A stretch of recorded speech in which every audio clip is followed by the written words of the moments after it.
I wish I could say that I was one of those kids who started programming when I was 10 years old and was natural at it, but the truth is I wasn't. So mostly I did what a lot of kids do, I just played games. Even small amount of creativity is really hard. I don't think it's the natural state of human beings, but yet all progress in humanity has happened because people have been creative, people have found things. I tell my students this, which is any topic you're trying to get in, find the simplest hard question. He said, don't let the curriculum get in the way of education. So everything was new. The web was new, wireless was new, mobile computing was new, and sometimes you get very fortunate to be at a time in history where that happens. Welcome to another exciting episode of KPIT STEM Dialogue.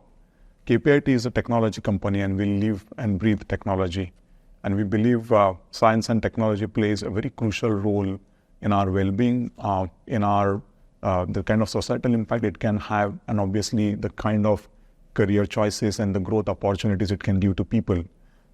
With that in mind, the focus of KPIT STEM Dialogue is to increase the focus on STEM to kind of ignite the passion of students and the young people who are aspiring to look at this as a career option, and to kind of catch them young, so to speak, so that they want to pursue their educational choices and career choices in this particular area. This is our next episode, and we are very excited to have one of very distinguished personalities here today. I'm absolutely honored to welcome someone to this STEM Dialogue today, somebody who has been behind the scenes of basically how the internet works. All of us have probably used something like BitTorrent at some point in time, downloading movies or what knows. We have used Skype, but you don't quite know what drives that, right? So today we have an opportunity to speak to somebody whose fundamental research and work has kind of made that possible. He's a recipient of prestigious Marconi Award for 2023. This award is given only to the people who make significant contribution to the field of communication and communication technologies. And we'll obviously touch upon that later on. His pioneering work has led to fundamentally how the internet has taken shape over the period of time. When it comes to basically how do you manage the significant amount of traffic that is flowing through the network, how do you efficiently distribute it, and how do you basically scale it up? That's the kind of work he's done. He's also revolutionized everything from wireless networking to mobile sensing technologies. What do these technologies mean to us in terms of precision location, kind of creating the applications of that, and also kind of bring technologies based on that looking into the future. So please join me to welcome Dr. Hari Balakrishnan. He's a Fujitsu professor of computer science and artificial intelligence at Computer Science and Artificial Intelligence Department of MIT. He's a distinguished alumnus of IIT Madras, himself a computer science graduate. He's a distinguished alumnus of Berkeley Electrical Engineering and Computer Science Department. So Doctor, it's an absolute honor and pleasure to have you here with us today for this next edition of STEM Dialogue. Well, thank you for having me. Thank you so much. It's wonderful to be here. You've kind of seen so much of technology change over the year. And I'm sure when you started, maybe those were even the early days of dial-up modems. And we used to have that distinct sound of dial-up coming, and things go from there. So at the same time, you also grew up in environment where science was like an undercurrent. Both your father and mother are distinguished theoretical physicists. How did that kind of help you in terms of what you're doing today? So what's the connection between the physics and what you're doing today, just to start with? Yeah, that's a good question. I grew up in a household where there was a lot of research in the air, and certainly both my parents are physicists, and I have my uncle is a well-known computer scientist as well, who was one of the creators of computer science education and research in India. Mm-hmm. So certainly we had that growing up, but I don't think my parents or anyone, my family, told us what to do. And they would have been happy no matter what we did. I myself, for many years, really wanted to get a cricket career to play cricket. Right. Probably many Indian children. But it was a wonderful, loving household where we had a lot of access to books, a lot of access to all sorts of information, and not only books on mathematics and physics and science, but we had a lot. My father was especially a very avid reader of fiction, history, non-fiction. So it was certainly true. We had a lot of books, and I think that made a big difference. But I do remember as a child, my parents would talk about their work at home and talk about research. So I think must have had some trigger in my head that maybe a career to do some research is something that maybe ignited quite early. But you're fortunate to have parents. You don't pick your parents, and so sometimes you get fortunate, and I think it helped a lot. Sure. Thank you. So, Dr. Balakrishnan, we talked about the environment in which grew in with so much of research and science around you. In my case, my first encounter was with the card readers because my father had access to it and he was doing work related to some programming.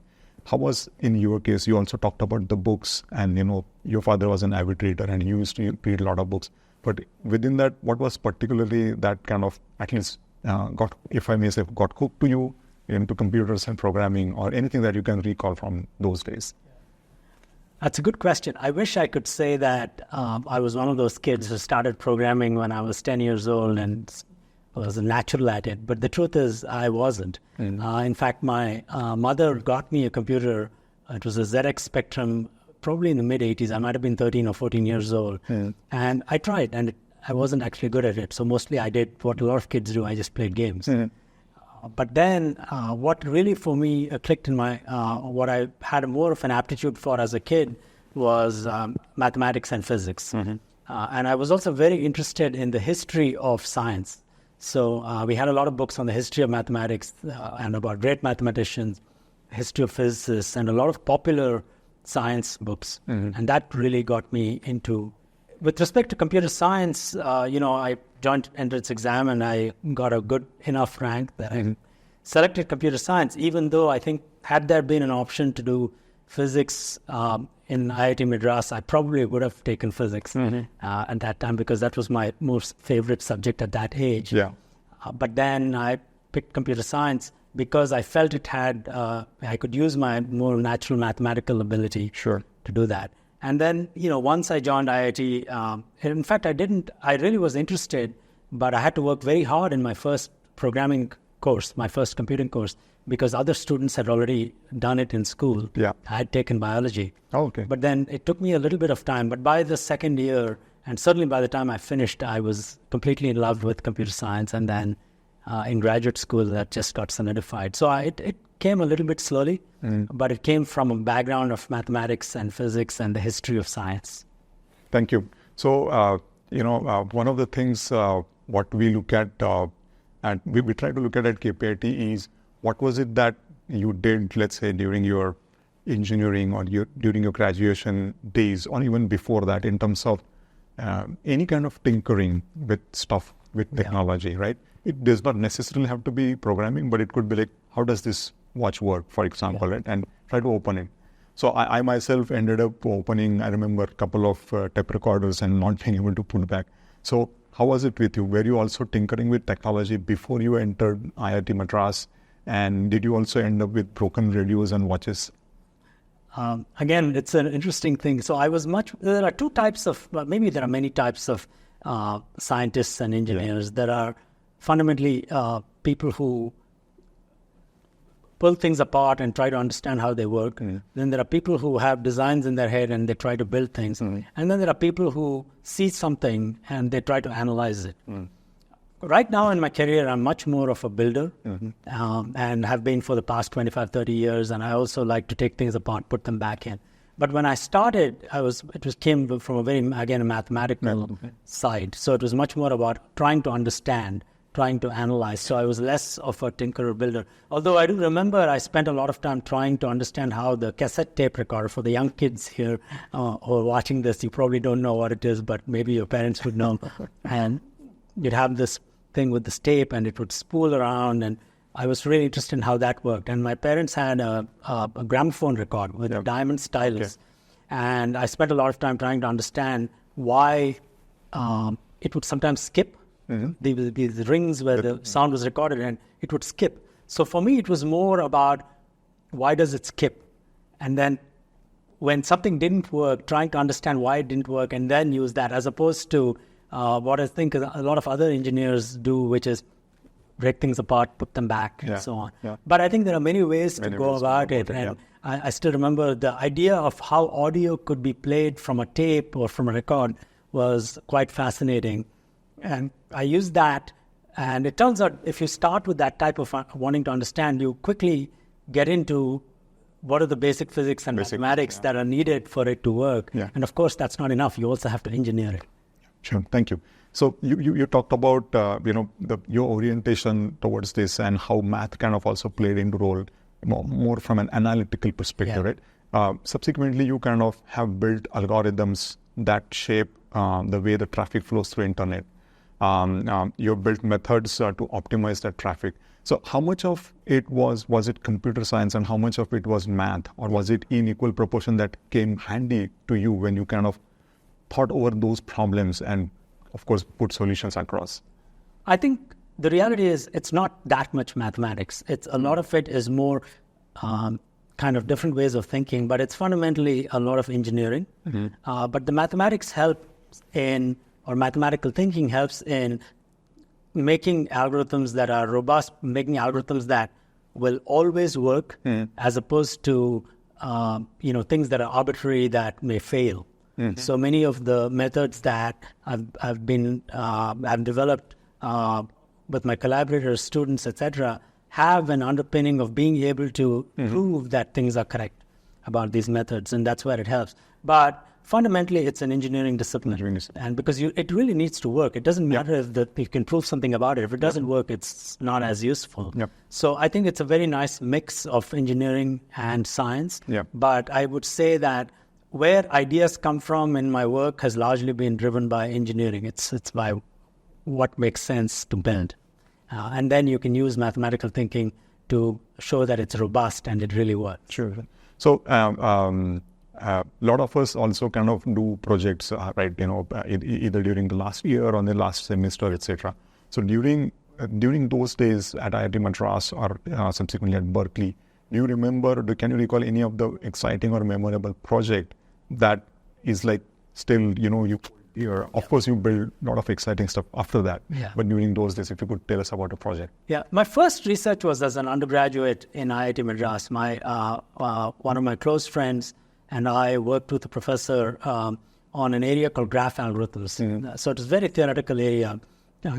And the problems we worked on were on finding efficient algorithms on a structure called graphs. Think of a graph. An example of a graph is the road network. The intersections are nodes and the roads are the edges, and you want to find a path from one place to another. That's an example of a graph algorithm. So that's what I worked on. And then when I graduated, I wanted to work in theoretical computer science, but I quickly figured out that I was actually quite a bit better at applying theoretical ideas to very practical problems, and hit upon this area of networking, computer networks and network systems. And the first project I worked on in graduate school at Berkeley had a lot of impact subsequently. And it came at a very interesting time. I started in about 1994 working on this, and the web had just come about.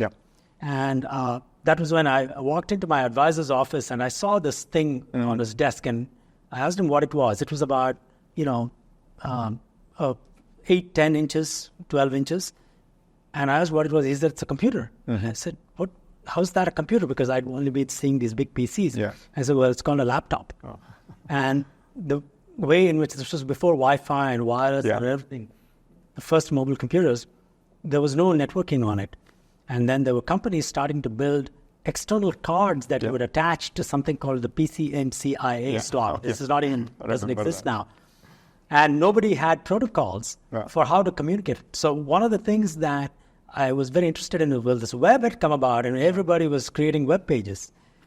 but you couldn't get those web pages onto the laptop in certainly not in an efficient way. Right. And that was the exciting initial research that I was, my first research project was on how to get data communication reliably and efficiently onto devices like laptops over wireless. So everything was new. The web was new, wireless was new, mobile computing was new, and sometimes you get very fortunate to be at a time in history where that happens. But one thing for young people watching this, the pace of change is so rapid now that every 3 or 4 years there's some revolutionary thing that that will become a historical artifact. And the latest now is, of course, large language models and AI. But that pace is really going up quite rapidly. So I think the lesson here is it's not important just to solve the problem in the best possible way. Finding the right question, the right problem to solve is at least as important. I think extremely well said, and it kind of leads to my next question, because most of the people they're on the consumer side of a tech, right? I mean, I can't think of many people who wondered about how does this communicate, right? And when you just take it for granted, right? But you ended up kind of looking under the skin, so to speak, or either it was a missing piece or it needed to be improved. If you look at now that in the Indian context, many students every year take entrance exam for, let's say, JEE for IITs, right? Hundreds of students, thousands of students, but not everybody kind of makes through. So what would be your kind of suggestion to those students to keep their spark alive of that thinking, that research mindset, or basically I can say engineer's mindset? Can you share a word or two to those students? Right. This is a good question. So first of all, I think that these systems like IITs, etc., they all change with time. It's very different now in terms of the amount of coaching and everything else that people go through. So it's not completely clear that that's the best preparation for a creative mindset. It might be, it might not be. There's a lot of debate we can have about that. But I don't think that's the only way and there's lots of different wonderful educational institutions available now to Indian students. So I think that's the first point I want to make. The second thing is, I think there are 2 skills that are really important, maybe 3. The first one, I think, is intellectual curiosity. It's really important to put yourself in the mindset of wanting to understand, wanting to be curious, and not being afraid to ask stupid questions. Because it doesn't matter. If you don't know it, you have to find the answer. It's good to ask questions of yourself and of others. The second is, I think it's really important, especially when starting off, to read quite widely and to try to discover things without worrying about whether it's in the curriculum or not in the curriculum. It doesn't matter. That's incidental. Somebody said this, and my father told it to me when I was young. He said, don't let the curriculum get in the way of education. They're different. They're different, And the third thing I would say is that, in addition to these 2, the third thing I would say is that being able to communicate is a very important aspect of how you proceed forward, because that allows you to explain what you're thinking, get people's feedback, ask the right questions. So I think those are the 3. So I think the way to keep spark alive starts with asking the right questions and training yourself to always ask questions, always say, let me try to understand. If you don't understand something, ask a question or many questions so that you can try to get the answers, and that leads to better understanding. Thank you. So my next question was, you talked about the rapid changes which are happening in the tech landscape, right? And LLM is a great example of that. It didn't exist a few months back, and it's taken the world by storm now. To the tech professionals who are either in the academia or otherwise, you talk about being curious, right? And have that inquisitive mindset. How would you what would you recommend them to be one is staying ahead of the curve, but at least stay abreast with what is really happening around that? Because I remember when I started working, there was a poster on the wall which said that the only sustainable competitive advantage is ability to learn faster. And if I look at programming languages, they're changing so fast. So we're saying the same thing, but anything that you would would like to call out from your personal experience, or what you applied to stay on top of tech trends so that you can make sense out of it and actually take it in the right direction? This is a really good question. I think it's becoming harder because of the pace of change. So I think being able to, at a young age, learn how to learn is quite valuable, because it used to be, certainly in my parents' generation, that you could study something by the age of 20, 25, you've learned something, and then you can use that as the foundation for a 40-year career, or maybe even longer. Well, that's no longer true. In my own case, so I graduated from undergrad in mid-90s. And so if I look at that time frame to now, a lot of the materials that I need to use now in my research was not around at the time I graduated from undergraduate days. Yeah. And I think if you look at the next generation, or the current generation of young students coming, maybe it's 10 years of lifetime. However, there are some fundamentals that will remain. And I think one of them is something that people call computational thinking. It's a way to think about computing. It's a way to understand how the computing as a discipline, how it works. Things like algorithms, things like how large-scale systems are constructed from a number of different components. There's some fundamental areas. And then I think parts of artificial intelligence and machine learning. And the other is mathematical thinking. I think both of those are fundamental and quite foundational. So I think build up a strong base in those areas and then start applying those as the field evolves and changes. But it's very difficult. I find it very hard to keep up with all the advances that are happening. And I think that's one place where, I have two hats. I mean, I'm a professor. Yeah. I have a large number of students that I teach and PhD students I work with. And then, I'm a chief technology officer at a company, and we have a team there. But I can tell you that the best way to learn for me now is to try to teach it. So as a professor, when you try with your students, you learn from your students, and you learn when you try to teach your students. Yeah. So I think that keeps me on my toes, but there's no doubt that it's hard. So I don't envy this. On the other hand, it's very exciting. Yeah. There's so many new things to learn. Thank you. Let us go to the next part of our discussion. We talked about how the pace of technology is changing, and it's kind of interesting. In earlier days, we didn't have the Google, and your access to information was hard. Now the information is at fingertips, but it is so much of it that you don't know where to start. Connecting it to the work you have done in networking, right? So the internet today is flooded with all kinds of traffic.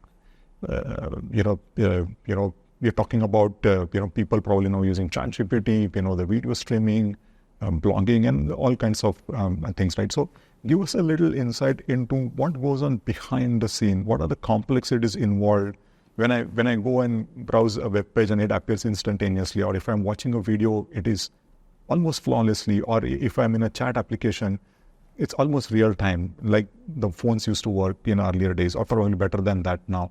So give us a sneak peek into what's the tech behind the scene that goes on, and any specific areas of that you would like to call out, which you have kind of made a significant difference. So, of course, the internet infrastructure is fundamentally important for modern information distribution, whether it be video, whether it be, WhatsApp or chat, or use of tools like ChatGPT and so on and so forth. And there's some fundamental problems in these network systems that have to be tackled. So one of them is an area called congestion control, traffic control, where you have not just millions, but billions of devices and servers and so on that are communicating all at the same time, sharing this worldwide infrastructure. So, of course, just like you have congestion on roads today with traffic, you have congestion on the internet as well. And so a lot of people have worked on this problem over the last now 40 years, including a lot of my own work, has been in really efficient congestion control. And the fundamental problem of this, one of the fundamental problems is the following, which is how do you get really high throughput, which is very high speeds of delivering data in terms of megabytes a second or gigabits a second or megabits per second. But how do you do this without having the delays become very, very large? Because one way in which you can get really high throughput is simply to send a lot of information and just have very long queues, just queue up everybody. So it's always like packets are going through or data is going through. But then the delays get very large. So if you now are in the middle of a video conference, you don't want somebody to speak and that message to show up, Yeah. A few seconds later. Yeah. It has to be within a few milliseconds. Yeah. So getting high throughput, which is getting as much data through as possible, while making it so that any given piece of data has very low delay, is a fundamentally hard long-term problem that's been around for a long time. And the nature of that problem keeps changing, and the solutions keep changing as well. So that's one example of what happens behind the scenes. The other one is with respect to just how do if you want to get information from somewhere far away on the internet, how does the path get constructed? Yep. How does it work across all these internet service providers that are actually competing with each other? Yeah. But yet they must cooperate to achieve the delivery of packets. And that's another set of fundamental problems. And the converse of that is you don't want bad actors. For security, you don't want bad actors to also send traffic, denial of service attacks, and things like that. So sometimes you have to prevent that from happening. So this makes some of these problems very complicated. Yeah. And so the idea of building networking that's really robust, really large scale, gets very high performance, very low delays, is perhaps a timeless problem. And, because technology keeps changing, you have lots of different types of wireless on the one side, you have data centers with really high-speed, emerging, modern optical technologies on the other. So it's quite fascinating. And I think that's some of the things that go behind the scenes, go on behind the scenes in allowing us to, sit back, take out our phone and order food, and it just shows up. It's remarkable. Yeah, it's remarkable. Absolutely. So on a lighter note, I read about the quick Wi-Fi project that you worked on. That was probably a part of a bigger project where it involved, how a car that was driving past a Wi-Fi hotspot could connect to it quickly under something like 250 milliseconds. So tell us about that, because it involves not only analytical mindset, but finding out, how do you make the technology work to its maximum extent, and what did it lead to in terms of any commercial applications or improvement of, let's say, Wi-Fi security? One of the things that engineering is all about is sometimes finding opportunities where technology is invented for one purpose, but you use it for something else. So the motivation of the cartel project was back in 2004, 2005 timeframe to understand what was happening to road transportation in terms of traffic delays, in terms of road surface conditions and things like that. And cellular data was very expensive. And we were collecting a lot of data from the vehicles, including from the onboard diagnostic interface, from sensors in the vehicles. But remember, this was before iPhones and Android and so on. So how do you communicate them? How to get communication? So we had this idea of using Wi-Fi access points that were all in buildings on the sides of the roads, in people's apartments or in offices. And as you drive by to collect that data. But of course, if you open up your laptop or your phone, it takes many seconds to connect to Wi-Fi. You drive by so quickly. So we looked at a lot of ways in which you could take, without changing the Wi-Fi protocol, to just implement a lot of the messaging. There's about 13 messages that have to get exchanged to get an authenticated Wi-Fi connection. So I think we just developed implementations that could allow that to happen very, very quickly in 250, 300 milliseconds or something like that. As for whether that has had specifically success or not, the truth is I don't know. I know that there were several large companies that provide these tools in popular operating systems. Certainly they know about it and they looked at it. And I hope they have used it in their implementation. And I've certainly had a number of conversations with companies that have wanted that. But it's all open source. So that's the beauty of open source. I hope people have taken it and have used it. Fantastic. So speaking of, you made an earlier point about during your research days about the work on the use of graph networks and the graph concept from a computing perspective. And a networking is, in some sense, it's quite similar to that. But then you also went back to it when you worked on your B cluster project, where you have the drones coordinating with each other, where again you applied the similar thinking of, I think it is called a CTG, to figure out the most optimum path, as well as orchestration or federation of the tasks across the drones. So tell about that, because now, that's a very different dimension of a problem, but there still seems to be some underlying common thread, so to speak, right? That, it's a different manifestation of the same technology. So, tell us about that, and how did you kind of go about thinking about that problem? That's an interesting question. Between probably starting from 2016 till about 2021, my group got very interested in aerial sensing with drones and satellites, which now had the capability to capture a lot of information from the air. So there were a string of projects that we worked on, but the fundamental motivating applications was actually remote sensing from the sky. And so we were interested in mapping roads, using imagery to map the roads. And one of the topics we were pretty interested in was whether we could create a network of drones that could be used by third parties to conduct their own tasks. So can you create an aerial sensing and computing platform? And if you think about that question, one of the problems you have to tackle is how do you send those drones to different places where you might have a climate scientist interested in some application going in certain places, somebody else might be monitoring for pollution, somebody else may be monitoring for mapping. How do you create a platform where the drones could all fly around? So it does lead to some very interesting problems of routing and scheduling and communication. And so that was the area of work. So again, it does apply some foundational principles around distributed algorithms and understanding the graphical structure. But of course, the details are quite different. They depend on the problem at hand. Absolutely. My next question is about, you've been in academia, you've been kind of talking to and mentoring many students, including postdoctoral students. But you have also been an entrepreneur and a CTO of one of the world's largest telematics service platform provider, CMT. So you've kind of seen all the different arcs, like the researchers, the teacher, and an entrepreneur. How do you move across these, and how do you time share, and how do you mind share across these?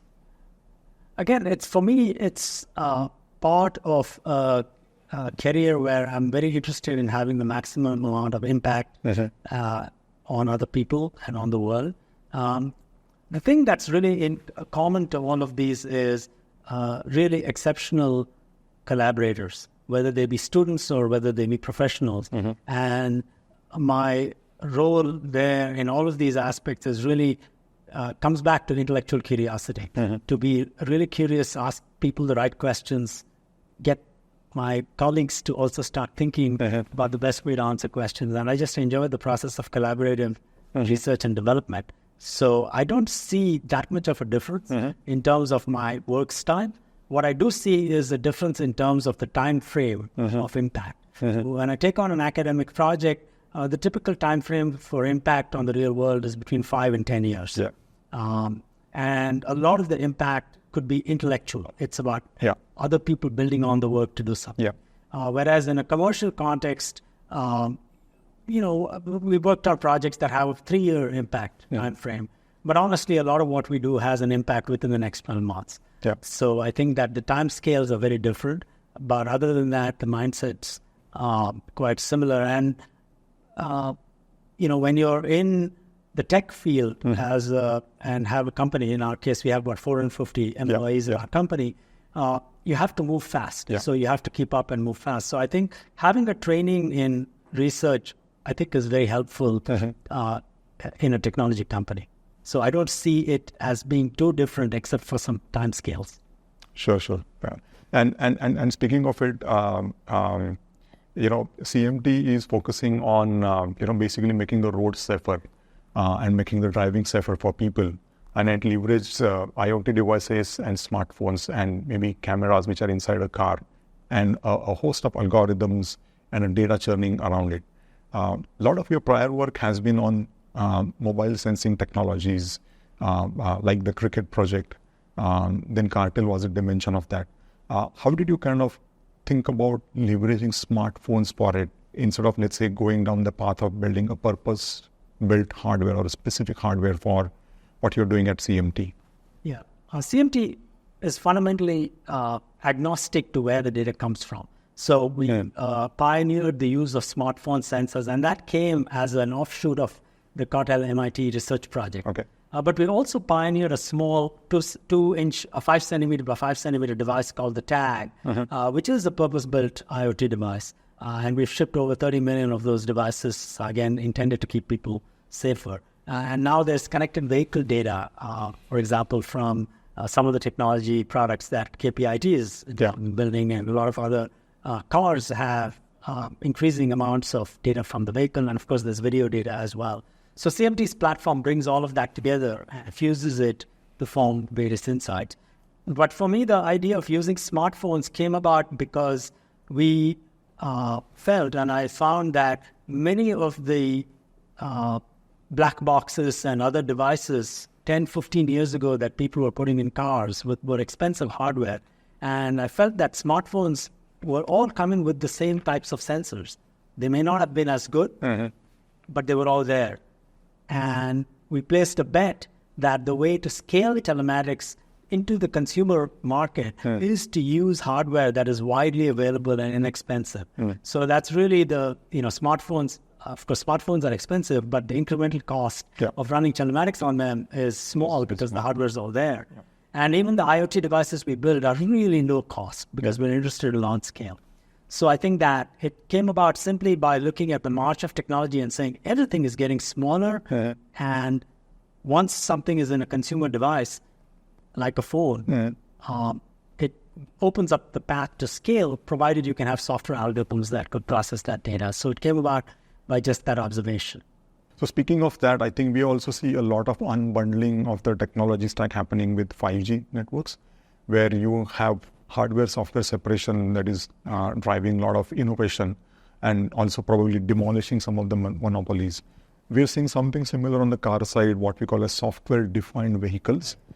We have had software-defined networks, and we have also had software-defined radios, right? So specifically talking about SDR, what do you see is the potential of that, in terms of commercial scalable applications? For software-defined radios? I think it's hard to predict. Certainly the first wave of this started almost 20, 25 years ago.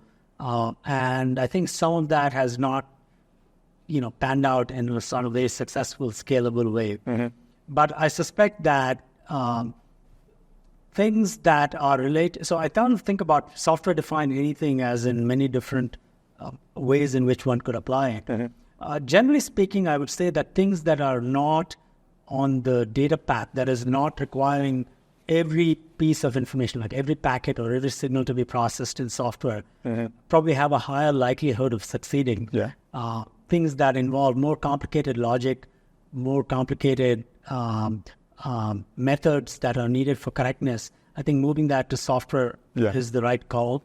But, something where just a lot of signal processing is being done in software, which is sort of the idea in some of the early software-defined radios, probably don't make a whole lot of sense in terms of large-scale successful deployment. But I think on the control path, it makes sense to have software-defined components. Understand. Maybe the last question from a technology perspective, what are your next steps or ideas on the R-focus technology that you're working on, where you have an array of grid of antennas which are more passive components but reflect to kind of, navigate the signal in the right direction so that you increase the overall quality of reception. So what's the next step on that? Yeah, our focus was really the brainchild of my student, Venkat Arun. He's graduated. He's now a professor at UT Austin. And he had this idea that you could create these passive, kind of a platform, just a large plane with a lot of small antennas that were passive. They're either on or off, and use software algorithms to determine what the state of each antenna should be. And when you're sitting in the room like this and you take out your phone and maybe you're in 5G or any wireless and you have a low signal, what you could do is just have this surface and use it to maximize your signal-to-noise ratio, to maximize the quality of the signal here. So I'm hopeful that based on the fundamental research that this project has shown, I'm hopeful that maybe in the next 5 or 10 years, people will be building windows and people will be building whiteboards and, maybe even surfaces in the wall where if you're in a room like this and you don't have good wireless, and I know that in India, for example, with concrete buildings and lots of places like that, we could just get signal amplification at really low cost by putting something out. I don't think it's ready for commercialization. I think there's probably more research to be done, and there's certainly a community of people working on all sorts of these types of surfaces. But I am optimistic because I think the need is there. Because we're always walking around or in places, and we always look at our phone and say the signal is not good enough. We see 1 bar, and this is a way to make it 2 bars so you can communicate. So I'm hopeful that these research ideas will have practical applicability in the next maybe 5 or 10 years. Wonderful. So you talked about this idea came from your students and how obviously it was put to research project and how he's moved himself as a professor, right? So what 2 cents or what suggestions you would like to give to young researchers out there, especially in India, who have a passion for it but maybe struggling a little bit in their approach? So any words that you would want to share with them? I think I think it's important to understand that research is not easy. Doing anything new, even not just doing anything new, anything creative, even small amount of creativity is really hard. I don't think it's the natural state of human beings. But yet all progress in humanity has happened because people have been creative, people have found things. So first and foremost, I would say that don't try to be, Isaac Newton or somebody expecting to make the world's biggest discovery.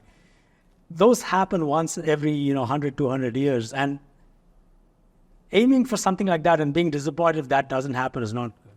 Instead, start small. Start with small ideas. You look at something, maybe you read something, maybe you see something working. Try to make the smallest improvement that you can. I sort of think of it as the following idea. I tell my students this, which is any topic you're trying to get in, find the simplest hard question. I want to repeat this. You find a question that's open, unsolved, or you don't know the solution. But find the simplest hard question. But you have to start like that, and then you build one after another. And that's how progress happens. I think even Einstein, when he developed that 1 year in 1905, he developed these 4 amazing theories. I'm sure that he started one step at a time, and he built on those ideas. And he didn't just sit back and think and, theory of relativity came out. It came out in steps. And we have our own steps. The second thing I think that's really important is to read widely. One issue that I found, especially more recently for students from India, is they're actually quite strong technically and in engineering, but their ability to communicate in writing and in speech is not strong enough. I keep telling everybody this and my students this. It doesn't matter how brilliant you are. It is useless if you cannot communicate because people have to understand what you're doing. If they don't understand what you're doing, it doesn't matter. You guys will not have done it. So I would say that the ability to communicate is very important. And particularly as you grow in your career and you become a leader, you cannot do it all alone. You have to have a group, maybe a company, maybe an entire community of people that you're a part of. And to be a leader, you have to learn to communicate. And to do that, don't ignore the humanities. It's not just about engineering and computer science, engineering and mathematics or physics. It's also important to pay a lot of attention to literature, to history, to the humanities, because that tells you not only how to solve problems or what types of problems to solve, but also why. Why are we solving these problems? And I've applied this in my own work when we work on road safety. There's one part of it is how do you do it? And what are we doing in terms of our products and solutions? But there's also the why are we doing it? The amount of phone distraction is rising, the amount of crashes are actually rising, and there's a lot of knowledge that one could get from the humanities that works in concert with technology. If you take a company like, builds consumer products like Apple, they have a lot of art that goes hand in hand with some amazing technology that's built up by engineers. Yep. And they have to work together. So those would be my two pieces of advice.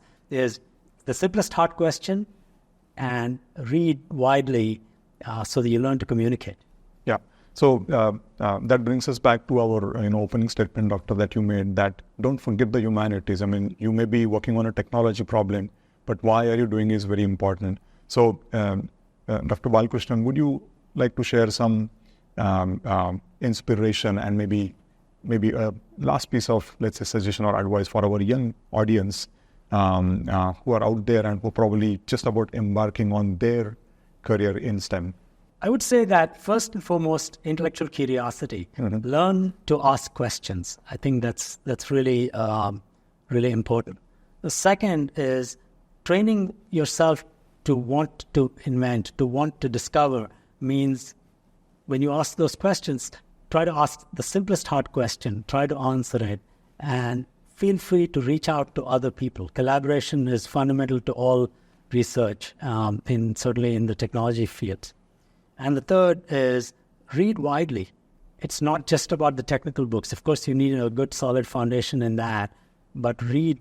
I don't know, read anything you can get your hands on, and that'll teach you to communicate.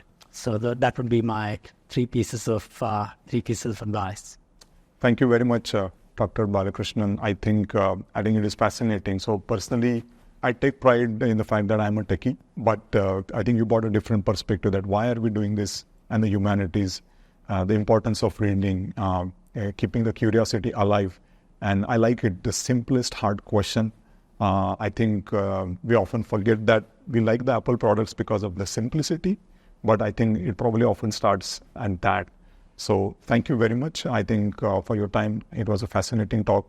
I'm sure the audience would equally enjoy it. So keep looking up to KPIT STEM Dialogues. This was our next one, and there are many more coming. So we also thank you for your time, and do look up KPIT STEM Dialogue for many more exciting series of discussion and talks coming your way. Thank you and goodbye.